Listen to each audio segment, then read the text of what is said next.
So I think there was firstly, my mum thought I was crazy. Like she was like, "What are you doing? This makes no sense." Given the fact that growing up in a Ghanaian household and it's all eggs, it's fish, it's different types of meat, sheep meat, cow meat, all that kind of stuff. So for me to completely stop eating all meat, and this was at a time when I was living at home as well, so to completely stop eating all meat was like a complete shock to the system for my mum. Not so much my sister, because my sister was the one who actually told me about the documentary, and she actually went on it. She tried a plant based diet for a little bit. I know my younger brother tried a plant based diet for around 3 months, and he said he was just like he felt great. He had less inflammation in his knees and stuff. But they went back to eating the way that they're going to eat, the way they eat now, and not that's not to say that it's unhealthy. I mean, my sister eats very healthy now. Even with, I think she's dramatically reduced animal products and kind of got getting a lot of plant foods in there.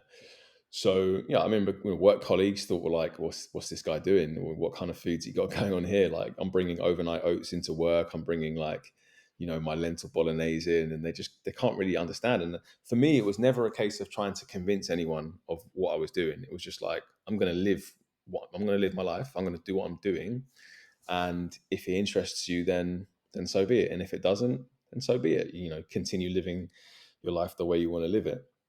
Um, I mean, whether or not there are other people, whether it's like, I guess once I started my social media, maybe old school friends might have been surprised. I don't know. But yeah, I mean, it's because it's going against, it's counter to the cultural narrative of eating tons of meat for, protein and muscle building and this kind of stuff. So yeah, I think it's something that for me, again, as I said, it didn't deter me in any kind of way because particularly once I started reaping some of the benefits, improved sleep, feeling lighter, having more mental clarity, training performance wasn't, kind of, it wasn't, spoiled in any kind of way. We're still able to, lift heavy, run far, do all that stuff. So as I said, it was like, for me, it was a case of I'm doing what I'm doing. It's working for me. I'm going to share what I'm doing. So there's no way that anyone's going to kind of deter me or kind of, convince me to stop doing what I'm doing only because it doesn't make sense to them.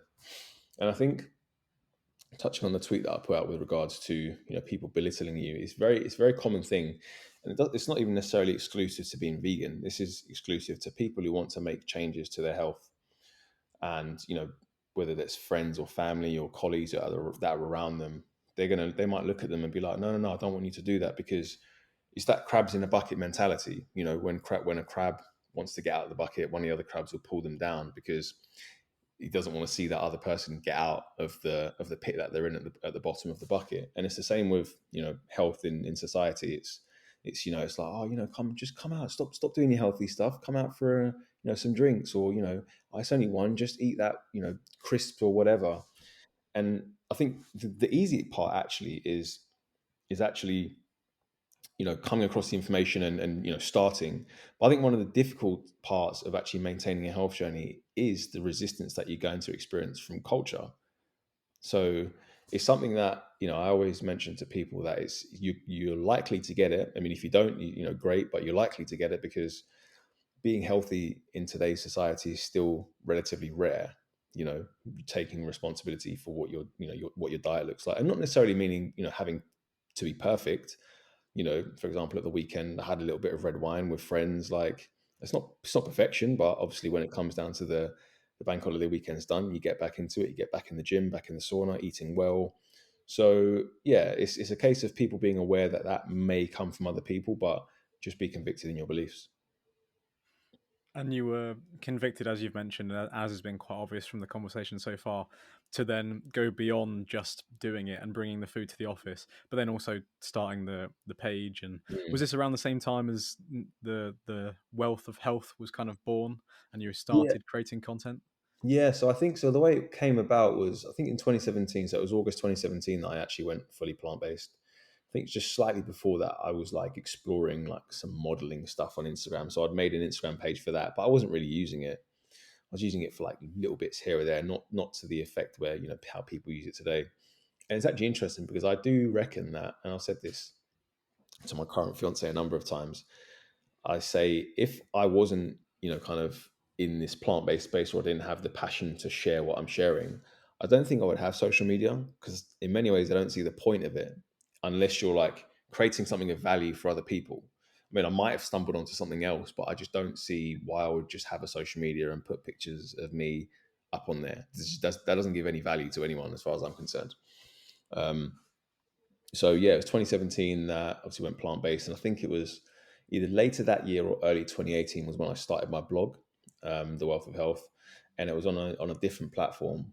So it's currently on Squarespace now, but I had it on a smaller platform. And then it was 2020 where I revamped it and moved on to a different host. But yeah, it's just been a process of, as I said, I was just so passionate about the information that I was coming across, the studies that I was reading, the books that I was kind of diving into, different videos, doctors saying, people in that plant-based space, and just communicating that information through my lens and through my understanding through like longer form blog posts, newsletters and things like that. And still continuing to do that today. So yeah, it's just, I think the one thing that I'm really kind of happy about with it is that it still continues to be a passion of mine. It's not something that I'm just doing for money. Like I never ever thought I would get paid to do anything on social media or appear on podcasts or anything like that. I was just like, oh, this information is cool that I'm learning. Let me share it with people with no kind of expectation of where it was going to go. So, and I'm kind of still holding on to that. There's certain things that I just really enjoy doing, like having conversations about it, like we are now. Like I really just love doing that and communicating it in the way that that I see fit and in the way that I think can give people value. So yeah, that's kind of been my outlook on it from the start.